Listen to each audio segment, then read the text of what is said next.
Let's take a look at how it stands at the bottom of the Premier League table, because, of course, Everton in search of a new manager after sacking Don's best friend, Frank Lampard. What could he have done more, Frank? Sean Dyche is going to be the man that is going to take control. Does this make sense to you, Nathan?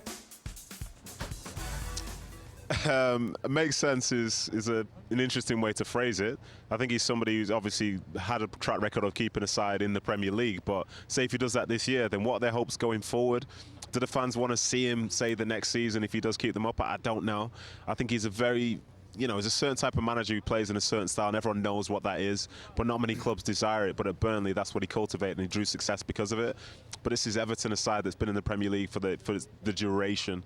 So I'm not 100% sure. I think he is capable of keeping them up, but I just don't feel like that's what Everton should be sort of hoping for season in, season out. But that's what Dyche, I think, will bring. God, my son's at that City game. I was worrying that he was be the idiot jumping up and down in the background. Fortunately, well, this is a smart move.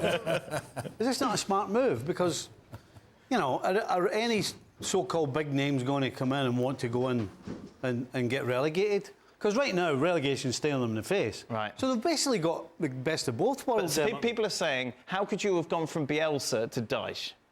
Like, where's I absolutely sort of agree with that. But I'm just looking at the Dyche side of it. The Dyche side of it is, yes, he's kept Burnley up before, but he's also been relegated and brought Burnley straight back up. So that's why this kind of makes some sense. Because quite frankly, Everton are staring relegation in the face. The chances of them staying up with what they have are slim. Right. And so he's the ideal candidate. Everton's continuation of a bad strategy has continued into disappointment. Not because it's a bad appointment, but because of those reasons you mentioned. You have to think about the strategic moves over the last few years, which is sack a manager, throw money at players. Bad players. Sign players you were like, oh, my God, just recruitment was terrible. Then they have this strategy where there's bickering in the boardroom, from what we believe, about one wants another, he wants this person. Bielsa brings a chaos to an already chaotic club. Might be nice football, coaching, running, working hard, but that's one side of the coin. And then Sean Dyche is at the pragmatic side of the coin, which I think is the right thing to do for now. Absolutely. Yeah.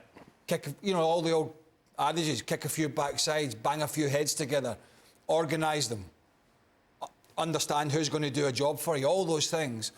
They're already sort of arguing amongst themselves, some of the Everton fans, because they're conflicted. They want to stay up in the division. We're desperate to stay up, but is this going to be more of when Sam Allardyce come in, this long ball football? Sean Dyche himself, was on Sky Sports, 6 months, a year ago, saying, look, I'm in that box. I think that's what he said.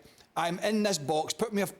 People have put me in this box that I'm a long ball, working hard manager, and I can't change that. Well, maybe he's got an opportunity to change that. It's a bad squad, it's an unbalanced squad. But if they do stay up, there's certainly going to be more money for him than what he had at Burnley. Well, thank you very much for watching ESPN on YouTube. For more sports highlights and analysis, be sure to download the ESPN app. And for live streaming, premium content, and let's not forget as well, ESPN FC 7 days a week. Subscribe to ESPN+.